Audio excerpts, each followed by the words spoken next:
السلام علیکم. چینل 99 پر پروگرام ہے ہیلتھ از لائف. میں ہوں یاسر عباس.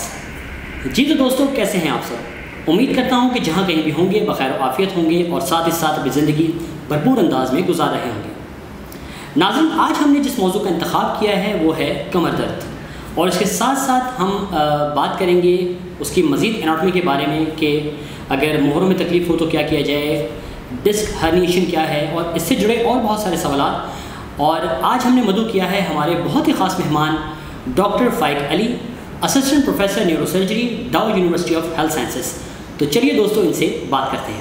السلام علیکم سر. وعلیکم السلام. سر کیسے ہیں آپ؟ خیریت سے؟ اللہ کا شکر ہے, ٹھیک ٹھاک ہیں. الحمد للہ. سر سب سے پہلے تو آپ کا بہت بہت شکریہ کہ آپ نے اپنی مصروفیات میں سے وقت نکالا اور ہمارے پروگرام میں تشریف لائے. اور ڈاکٹر صاحب, سوالات کا باقاعدہ آغاز کریں گے کہ آج کا چونکہ ہم نے جو موضوع رکھا ہے وہ ہے کمر درد. تو کمر درد کی بنیادی وجوہات کیا ہے؟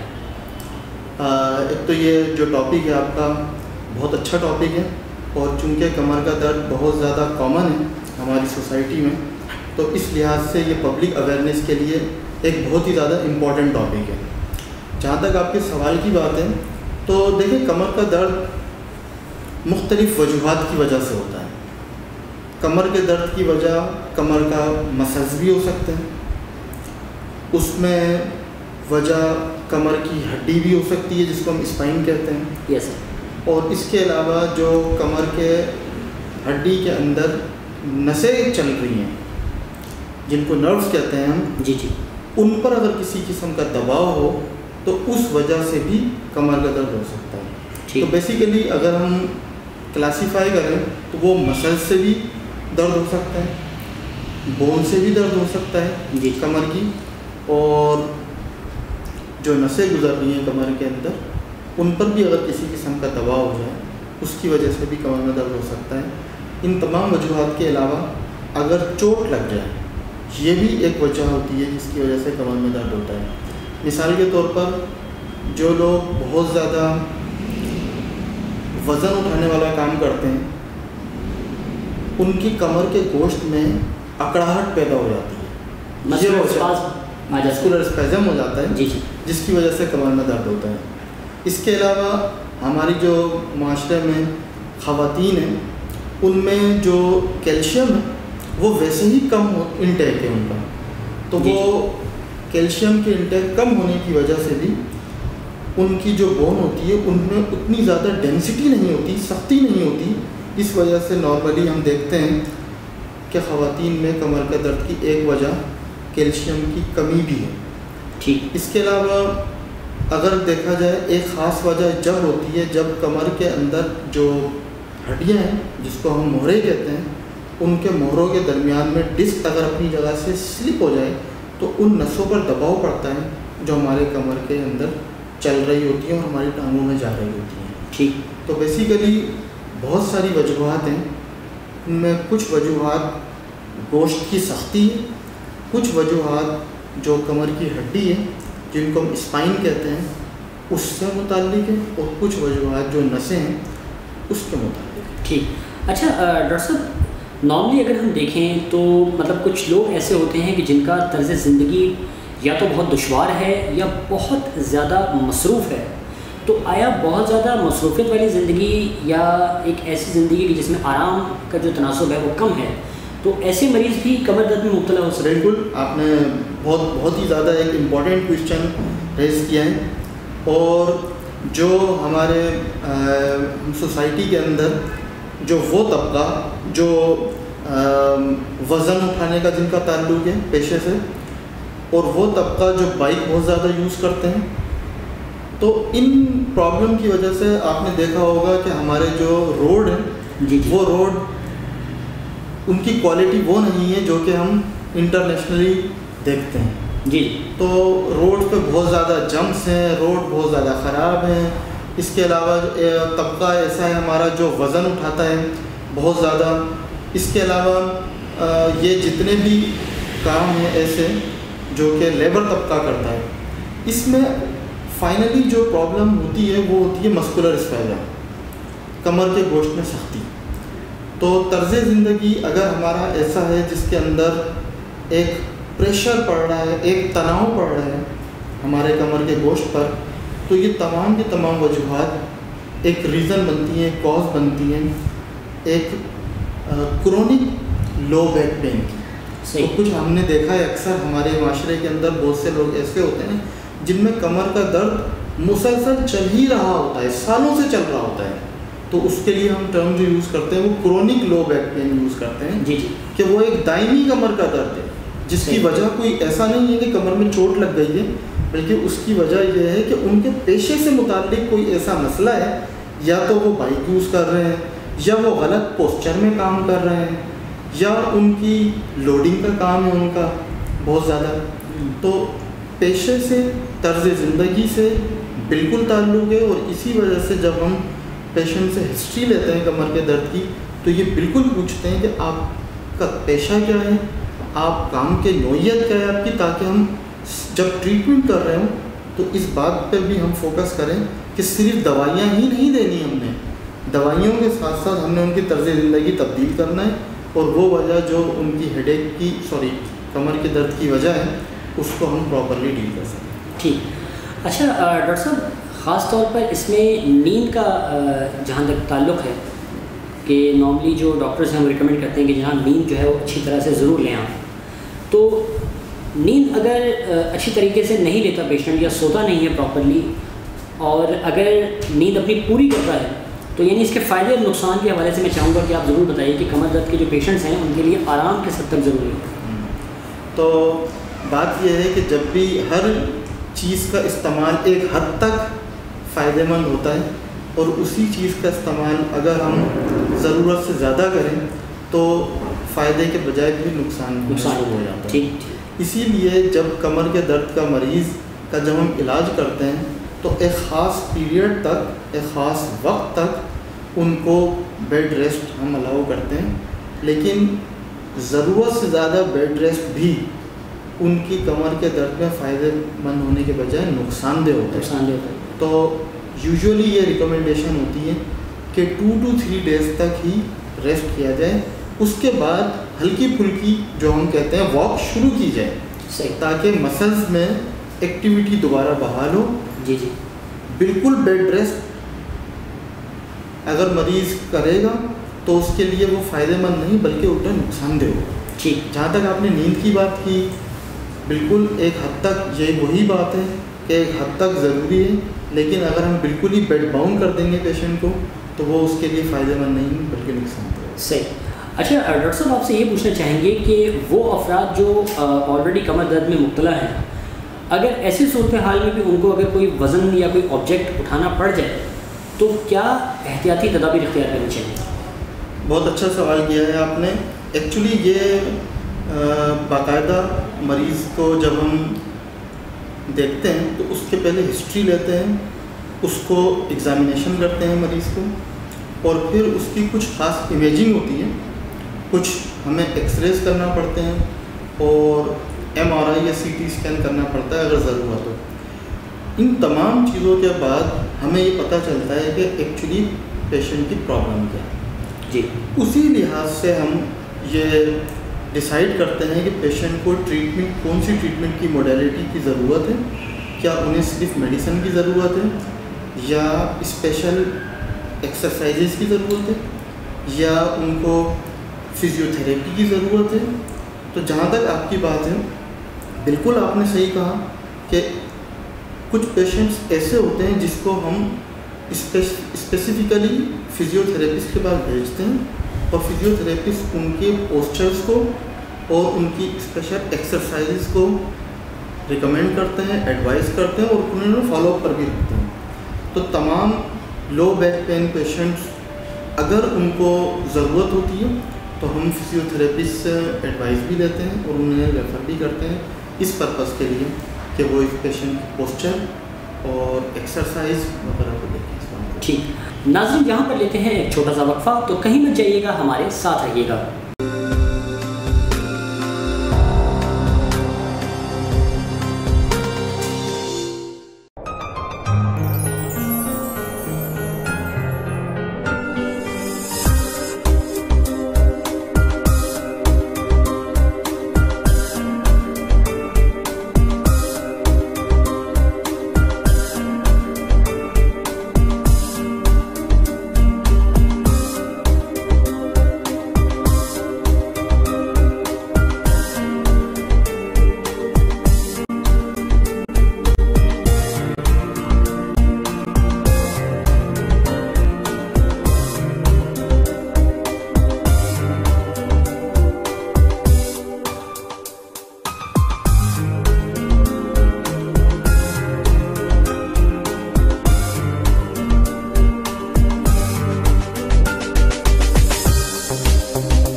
वेलकम बैक नाज़रीन। Doctor Faiq Ali, assistant professor neuro surgery, Dow University of Health Sciences, हमारे साथ आज मौजूद हैं स्टूडियो में। और चलिए दोस्तों, गुफ्तगू का दोबारा आगाज़ करते हैं। डॉक्टर साहब, मस्कुलर स्पैज़म के हवाले से अगर हम बात करें तो आम फहम शख्स कैसे समझ सकता है कि मस्कुलर स्पैज़म है क्या?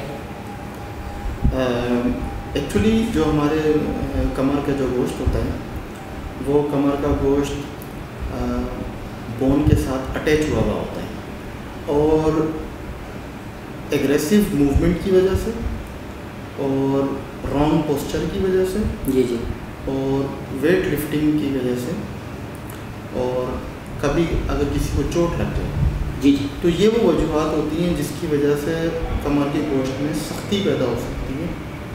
तो इस सख्ती की वजह से भी कमर के दर्द की वजह बनती है। तो बेसिकली ज़्यादातर हमने ये देखा है कि रॉन्ग पोस्चर, गलत पोस्चर की वजह से कमर के गोश्त में सख्ती आ जाती है, और यही एक बहुत ही कॉमन रीज़न है कमर के दर्द की। तो लीडिंग कॉज जो कमर के दर्द की है वो मस्कुलर स्पैज़म है, यानी कमर के गोश्त की सख्ती है जी। इसी वजह से कमर के गोश्त की सख्ती के लिए कुछ स्पेसिफिक मेडिसिन होती हैं जो हम यूज़ कराते हैं, और उससे पेशेंट बहुत जल्दी सेहतयाब हो जाता है। ठीक। अच्छा डॉक्टर साहब, अगर रेशियो की बात की जाए तो मर्द और ख़वातीन में ज़्यादा कौन मुतासर होता है कमर के दर्द में? बेसिकली अगर हम पाकिस्तान की बात की जाए तो हमारे यहाँ पर जो सोशो इकोनॉमिकल कॉजेज़ हैं जिसकी वजह से ख़वातीन में ये ज़्यादा देखा जाता है। सही। अगर पूरी दुनिया की बात की जाए तो अलग बात है, लेकिन अगर सिर्फ पाकिस्तान की देखा जाए तो पाकिस्तान की जो सोशो इकोनॉमिकल कॉजेज़ हैं उसकी वजह से ख़वातीन में ये चीज़ ज़्यादा देखी गई है। इसकी वजह यह है कि जिस तरह पहले भी हमने अभी डिस्कस किया था कि ख़वातीन की जो मल्टीपल प्रेगनेंसी एक हमारी सोसाइटी में देखा जाता है जी जी। इसके अलावा लो कैल्शियम इंटेक जी, ये भी एक कॉज बनती है ख़वातीन में, और देखा जाए तो वो एक रॉन्ग पोस्चर में घर में काम भी कर रही होती है, तो ये भी एक रीज़न है जिसकी वजह से ये ख़वातीन में ज़्यादा देखी जाता है ये कमर के दर्द का मसला। तो अगर इंटरनेशनली देखा जाए तो उसमें प्रेगनेंसीज़ में एक वक्फ़ा होता है जो होना भी चाहिए। इसके अलावा उनमें ड्यूरिंग प्रेगनेंसी और आफ्टर प्रेगनेंसी उसमें ख़वातीन के जो सप्लीमेंट्स हैं उनको दिए जाते हैं, और वो सप्लीमेंट्स यूज़ भी कर रही होती हैं ख़वातीन, उनके यहाँ फाइनेंशियल कोई इशू नहीं होता। लेकिन पाकिस्तान में अनफॉर्चुनेटली एक प्रॉब्लम प्रिवेल करती है, और ख़वातीन का कैल्शियम सप्लीमेंट्स भी कम लेती हैं, वैसे ही उनका डाइट कम होती है। इसके अलावा कोई वक्फ़ा भी कभी होता भी है कभी नहीं भी होता, वरना मल्टीपल प्रेगनेंसीज चल रही होती हैं, और रॉन्ग पोस्चर में उन्हें काम भी करना पड़ता है। तो ये तमाम वजूहात की वजह से ये प्रॉब्लम पाकिस्तान जैसे मुल्क में और थर्ड वर्ल्ड कंट्रीज़ में ख़वातीन में ये ज़्यादा देखा जाता है। ठीक। अच्छा डॉक्टर साहब, साथ ही साथ अगर प्रेगनेंसी की अगर बात है तो नॉर्मली जब ख़वातीन का सी सेक्शन हो जाता है तो आया उसके बाद भी आपकी बोन डेंसिटी कम हो जाती है? बेसिकली बात यह है कि अक्सर ख़वातीन ये शिकायत करती हैं, जिस तरह आपने देखा होगा कि डॉक्टर साहब पहले तो हम बिल्कुल ठीक थे, लेकिन बच्चों की पैदाइश के बाद हमें कमर का दर्द शुरू हो गया और ये सालों से ठीक ही नहीं हो रहा। तो वो फिर इस चीज़ को कोरिलेट करती हैं। अक्सर आपने देखा होगा ख़वातीन हमारे पास आके शिकायत करती हैं कि जब हमारे सिजेरियन सेक्शन हुआ था तो कमर में एक इंजेक्शन लगाया गया था सुन करने के लिए जी जी, उसके बाद से हमारी कमर में दर्द शुरू हो गया। तो वो फिर उस इंजेक्शन को समझती हैं शायद उस इंजेक्शन की वजह से कमर का दर्द है जो अब तक चल रहा है। बेसिकली जिस तरह भी हमने डिस्कस किया वजूहात वही हैं। अगर प्रेगनेंसी में वक्फ़ा रखा जाए, ख़वातीन को प्रॉपर सप्लीमेंट्स दी जाए और वो अपनी डाइट का ख्याल रखें तो ये प्रॉब्लम्स ऐसा नहीं है कि ये प्रेगनेंसी के बाद होती हैं। पूरी दुनिया में प्रेगनेंसी होती है और फिर बच्चों की पैदाइश के बाद भी ख़वातीन सेहतयाब रहती हैं। प्रॉब्लम जब होती है जब ہمارے معاشرے میں جو ہم لوگ دیکھتے ہیں کہ کوئی وقفہ نہیں ہوتا، ملٹیپل پریگنینسیز چلتی رہتی ہیں، خواتین ڈائٹ پراپر نہیں لیتی، کیلشیم کی سپلیمنٹ یوز نہیں کرتی، جس کی وجہ سے ان کو یہ ان پرابلم کا سامنا کرنا پڑتا ہے. ٹھیک. اور وہ کمر کا درد پھر دائمی کمر کا درد یعنی پھر کرونک لو بیک پین میں تبدیل ہو جاتا ہے. ٹھیک. اچھا ڈاکٹر صاحب، یہاں پر ایک اور بھی بات آپ سے پوچھنا چاہیں گے کہ اوبیسٹی کی وجہ سے جو کمر کو نقصان ہوتا ہے، تو میں چاہوں گا اس حوالے سے بھی آپ بتائیے. بہت اچھا کہ آپ نے یہ سوال کیا. موٹاپا نہ صرف کمر کے درد کی وجہ ہے، بلکہ موٹاپا اور بھی بہت سارے مسائل کا بیسک ریزن ہے. تو اگر جہاں تک کمر کے درد کی بات کی جائے تو موٹاپے کی وجہ سے ہم دیکھتے یہ ہیں کہ کمر کے درد کے مریض جن کا وزن زیادہ ہوتا ہے وہ زیادہ شکایت کرتے ہیں بنسبت ان مریضوں کے جن میں وزن کم ہوتا ہے. جی. اور ان کو جن مریضوں میں وزن کم ہوتا ہے وہ کمر کے درد کی علاج کو بہتر طریقے سے رسپونڈ بھی کرتے ہیں. جی جی.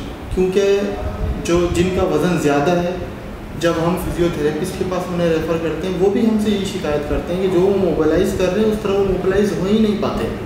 جی. اور اسی وجہ سے کمر کے درد کے مریض اگر ان کا وزن زیادہ ہے تو وہ ان کی ٹریٹمنٹ میں بھی پرابلم ہوتی ہے، ان میں زیادہ ہی پرابلم دیکھی جاتی ہے، اور ان کو جو علاج ہے ان کا وہ بھی اتنی بہتر طریقے سے نہیں ہو پاتا جتنی بہتر طریقے سے ہم دیکھتے ہیں کہ ایک نارمل ایوریج ویٹ والے پیشنٹ میں بھی پرابلم ہے. ٹھیک. اچھا ڈاکٹر صاحب، ایک بہت ہی خاص ٹرمنالوجی یوز ہوتی ہے اناٹمی آف اسپائن میں، خاص طور پر وہ ہے ڈسک. تو میں چاہوں گا کہ ایک تو ہمارے ناظرین کو یہ بھی بتائیے کہ ڈسک کیا ہے، پلس ساتھ میں یہ بتائیے کہ ڈسک ہرنیشن جو ہے اس کو کس طرح سے سمجھا جائے. بالکل صحیح آپ نے کہا کہ ایکچولی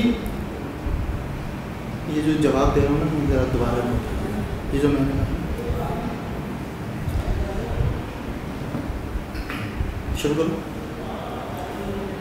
اچھا، بیسیکلی بات یہ ہے جو کمر کی ہڈی جس کو ہم عام زبان میں اسپائن کہتے ہیں، یہ اسپائن کوئی ایک ہڈی نہیں ہے، یہ مہروں سے مل کر بنی ہے اور ہر دو مہروں کے درمیان میں ایک کشن موجود ہوتا ہے، اور ہر دو مہروں کے درمیان میں ایک کشن موجود ہوتا ہے، اور مہروں کے درمیان میں ایک نالی ہوتی ہے جس کے اندر سے یہ ساری نسیں گزر رہی ہوتی ہیں. صحیح. تو یہ دو مہروں کے درمیان جو کشن ہے، جس کو ہم عام زبان میں ڈسک کہتے ہیں کیونکہ اس کی شکل ایک ڈسک جیسی ہوتی ہے، اگر یہ ڈسک اپنی جگہ سے ہٹ جائے تو وہ نالی جس کے اندر سے کمر کے اندر نسیں گزر کر ٹانگوں میں جا رہی ہوتی ہیں، جی جی، وہ نسیں دب جاتی ہیں، اور اس کی وجہ سے ٹانگوں میں درد بھی ہوتا ہے جس کو عام زبان میں عرق النساء کہتے ہیں، اور ٹانگ سن بھی ہونے لگتی ہے. جی. تو اگر ڈسک اپنی جگہ سے ہٹ جاتی ہے، جس کو عام زبان میں ڈسک ہرنیشن کہتے ہیں، ڈسک کا اپنی جگہ سے ہٹ جانا کہتے ہیں، جی جی، وہ اگر ہٹتی ہے تو پھر نسوں پر دباؤ پڑتا ہے. اور نسوں پر دباؤ پڑنے کی وجہ سے ٹانگ میں درد ہوتا ہے یا ٹانگوں میں درد ہوتا ہے، ٹانگیں سن بھی ہو سکتی ہیں، اور یہ مسائل کا سامنا کرنا پڑتا ہے. ٹھیک. اچھا ڈاکٹر صاحب، جیسے کہ ابھی آپ نے شیٹکا کے حوالے سے اور عرق النساء پر جو آپ نے بات کی، تو میں یہ چاہوں گا کہ تھوڑا سا ذرا اس کے متعلق بھی آپ وضاحت دے دیجیے کہ عرق النساء کیا ہے، اور اس کے متعلق ایک منطق یہ بھی پائی جاتی ہے لوگوں میں کہ یہ صرف ایک ہی ٹانگ کا درد ہے، اور موسٹلی لیفٹ جو ٹانگ ہے اسی میں یہ ہوتا ہے. تو آیا آپ یہ بھی بتا دیجیے کہ یہ ایک ہی ٹانگ میں ہوتا ہے، یہ بات درست ہے یا پھر یہ ایک مت ہے؟ جس طرح ابھی میں نے بتایا آپ کو کہ ڈسک اگر اپنی جگہ سے ہٹ جائے تو پھر وہ نالی جس کے اندر سے کمر میں سے نسیں گزر کر ٹانگوں میں جاتی ہیں اس پر دباؤ پڑ سکتا ہے، اور اگر ڈسک کسی ٹانگ کی نس کو دبا دے تو اسی طرف کی ٹانگ میں ایک خاص درد ہوتا ہے جس کو عرق النساء کہتے ہیں. صحیح. یہ ضروری نہیں ہے جس طرح آپ نے کہا کہ الٹی طرف ہی ہوتا ہے، نہیں، ایسا نہیں ہے، یہ ایک میتھ ہے. الٹی طرف کی نس اگر دبے گی تو الٹی طرف کی ٹانگ میں درد ہو سکتی ہے، اسی طرح اگر سیدھی طرف کی ٹانگ میں جانے والی نس اگر دب جائے پھر سیدھی ٹانگ میں درد ہوتا ہے. مریض جب ہمارے پاس آتا ہے تو اس کی प्रॉब्लम सुनने के बाद हम उसे चेक करते हैं और फिर उसी लिहाज से उनका MRI करते हैं, तो जिससे हमें पता चल जाता है कि डिस्क किस लेवल पर हर्निएट हुई है, किस दो मोहरों के दरमियान में डिस्क अपनी जगह से हटी है और उसने किस नस को दबाया है। सही। और फिर हम उसी लिहाज से उसका इलाज भी करते हैं। ठीक। अच्छा डॉक्टर साहब, ये भी आपसे पूछना चाहूँगा कि वो अफराद के जो कमर दर्द को अवॉइड करते हैं अक्सर कि भाई अगर हो रहा है तो ठीक है होने दो, तो आया कि इस वजह से आगे चलकर क्या क्या नुकसान हो सकते हैं? बिल्कुल, आपने सही सवाल किया है। बात यह है कि ये देखा जाता है कि हमने अक्सर अपने एक्सपीरियंस से देखा है कि 90% कमर का दर्द वैसे ही ठीक हो जाता है 2 से 3 दिन में।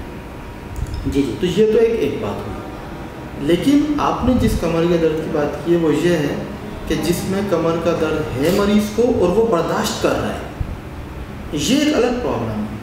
अगर कमर का दर्द किसी को है और वो 2 से 3 दिन में सेटल हो जाता है, ठीक हो जाता है, तो ठीक है। ज़्यादातर ऐसा ही देखा गया है कि बग़ैर अद्वियात के इस्तेमाल के ही कमर का दर्द ठीक हो जाता है और किसी भी डॉक्टर के पास जाने की ज़रूरत ही नहीं पड़ती। लेकिन अगर कमर का दर्द है और वो ठीक नहीं हो रहा और मरीज़ उसको बर्दाश्त किए जा रहे हैं और वो, तो फिर प्रॉब्लम ये होती है कि कमर का दर्द फिर दायमी कमर के दर्द में तब्दील हो जाता है, फिर वो क्रोनिक लो बैक पेन में तब्दील हो जाता है। फिर उसकी ट्रीटमेंट जितनी अच्छी तरीके से हो पाती अब नहीं हो पाएगी। अब हम उसकी दर्द को ठीक कर भी देते हैं तो उनमें कुछ ना कुछ वो मसला बाकी रह जाता है और मरीज़ अक्सर हमारे पास ट्रीटमेंट के बाद भी फॉलोअप में आकर के ये कहते हैं कि डॉक्टर साहब दर्द ठीक तो हो गया लेकिन थोड़ा सा बाकी है। ये उस वक्त महसूस होता है जब हम वज़न उठाते हैं, या दर्द तो ठीक हो गया लेकिन सुनपन बाकी है, सही, टांग में अब भी थोड़ी बहुत सुनपन मौजूद है।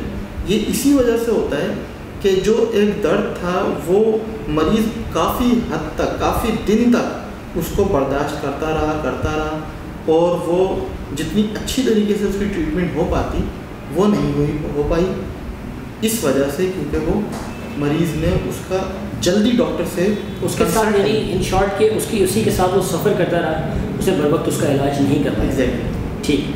अच्छा डॉक्टर साहब, यहाँ पर एक और सवाल आपसे करना चाहूँगा कि जो कि थोड़ा सा ज़रा पर्सनल भी है कि डॉक्टर साहब न्यूरो सर्जरी के शोबे में ही आने का आपने कैसे सोचा? डॉक्टर बनने के बाद जब हाउस जॉब करते हैं तो उनको मुख्तलिफ डॉक्टर्स को मुख्तलिफ फील्ड्स का पता चलता है, मेडिसन के बारे में, सर्जरी के बारे में, पीडियाट्रिक्स के बारे में, गायनी के बारे में। तो उनको कुछ फील्ड्स जो होती हैं वो पसंद आ जाती हैं। जिस तरह अगर किसी को सर्जरी की फील्ड पसंद आ जाती है तो वो सर्जरी में उनका वो चाहते हैं कि हम अपना कैरियर बनाएं। तो न्यूरो सर्जरी एक्चुअली सब स्पेशलिटी है, सर्जरी की एक ब्रांच है। सही। तो सर्जरी का मुझे पहले से ही शौक़ था। डॉक्टर बनने के बाद सर्जरी में ट्रेंड बढ़ गया, तो सर्जरी ज्वाइन करने के बाद पता मज़ीद जब देखा तो हमने देखा कि न्यूरो सर्जरी एक बहुत ही अच्छी फील्ड है और एक ऐसी फील्ड है जिसके अंदर वक्त के साथ साथ एडवांसमेंट भी होती रहती है। जी जी। फिर उसी लिहाज से आपकी ग्रोथ भी होती रहती है। अच्छा डॉक्टर साहब, आपसे ये भी पूछना चाहेंगे कि शैटिका का यानी अर्कुन निसा का आखिरी हल क्या सिर्फ और सिर्फ सर्जरी? ज़्यादातर ये देखा गया है मरीज़ों में कि 90-95% पेशेंट जो हैं वो दवाइयों से बेहतर हो जाते हैं। ठीक। और उनमें किसी भी किस्म की सर्जरी की ज़रूरत नहीं पड़ती। फिज़ियोथेरेपी का एक बहुत इम्पॉर्टेंट रोल है इसमें अर्कुन निसा में, और दवाइयों के साथ साथ हम फिज़ियोथेरेपिस्ट को भी अपने पेशेंट रेफ़र करते हैं और फिज़ियोथेरेपिस्ट भी काफ़ी हद तक अर्कुन निसा के दर्द में मरीज़ की जो पेन रिलीफ में एक इम्पॉर्टेंट रोल प्ले करते हैं। तो फिज़ियोथेरेपिस्ट हमारी टीम का एक हिस्सा है और अर्कुन निसा के इलाज में उनका एक कलीदी रोल है। जहाँ तक बात की जा रही है सर्जरी की, तो देखें होता क्या है कि हम कोशिश ये करते हैं कि मरीज़ों को दवाइयों से इलाज करें لیکن کبھی کبھی جو ڈسک ہے وہ اتنی زیادہ سلپ ہوئی بھی ہوتی ہے اور مریض اتنا زیادہ پینفل کنڈیشن میں ہوتا ہے کہ دوائیوں دینے سے بھی ان کو فائدہ نہیں ہوتا. تو ایسی کنڈیشن میں ہم سرجری آفر کرتے ہیں اور ان تمام باتوں کے بعد کہ میڈیسن دی ہے ان کو اور ان کا درد ٹھیک نہیں ہوا، فزیو تھراپی کا رول یوز کرتے ہیں. فزیو تھراپسٹ نے اپنی جتنی اس نے پیشنٹ کو ایڈوائس دینی تھی وہ دی ہیں. لیکن تمام تر کوششوں کے باوجود اگر درد ٹھیک نہیں ہو پاتا تو پھر ہم سرجری کرنے کا آفر کرتے ہیں اور صرف انہی پیشنٹ میں آفر کرتے ہیں جس میں ہمیں کنفرم ہوتا ہے کہ یہ سرجری کے بعد پیشنٹ بہتر ہو جائیں گے. ٹھیک. اچھا ڈاکٹر صاحب، چونکہ ہم اس وقت پروگرام کے آخری مرحلے میں داخل ہو چکے ہیں تو میں یہ چاہوں گا کہ کوئی خاص پیغام جو آپ ہمارے ناظرین کو دینا چاہیں.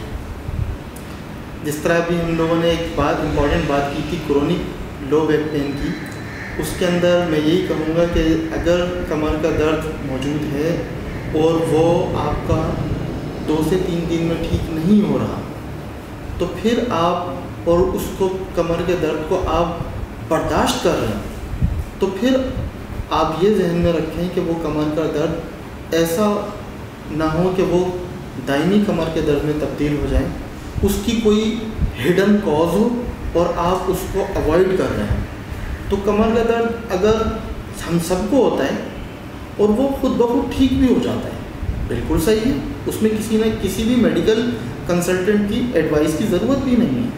لیکن اگر کمر کے درد کے ساتھ ساتھ درد ٹانگوں میں جا رہا ہے، کمر کے درد کے ساتھ ساتھ ٹانگیں سن ہو رہی ہیں، کمر کے درد کے ساتھ ساتھ ان کو پیشاب وغیرہ میں رکاوٹ ہو رہی ہے، تو ذہن میں رکھیے گا یہ کمر کا درد ایک عمومی کمر کا درد نہیں ہے بلکہ یہ وہ کمر کا درد ہے جس کے اندر کوئی نہ کوئی مزید مسئلہ بھی شامل ہے، مزید مسئلہ بھی موجود ہے. تو اگر ایسی کوئی پرابلم بھی موجود ہے تو نیورو سرجن سے کنسلٹ کیا جائے تاکہ وہ ان وجوہات کو ایکسکلوڈ کرے اور وہ دائمی کمر کے درد ہونے سے پہلے ہی علاج کی طرف جائے. ٹھیک. ڈاکٹر صاحب آپ کا بہت بہت شکریہ کہ آپ نے اپنی مصروفیات میں سے ہمیں وقت دیا. ایک بار پھر انتہائی مشکور، انتہائی ممنون کہ آپ نے ہمیں وقت دیا. بہت بہت شکریہ. ناظرین، یہ تھے doctor Faiq Ali, assistant professor neuro surgery, Dow University of Health sciences.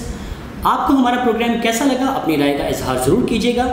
اور ایک خاص اپیل کہ اگر ابھی تک آپ نے ہمارا چینل سبسکرائب نہیں کیا تو اسے ضرور سبسکرائب کیجیے اور ساتھ ہی ساتھ بیل آئیکن کو لازمی دبائیے تاکہ ہمارا ہر نیا نوٹیفیکیشن آپ تک بر وقت پہنچ سکے.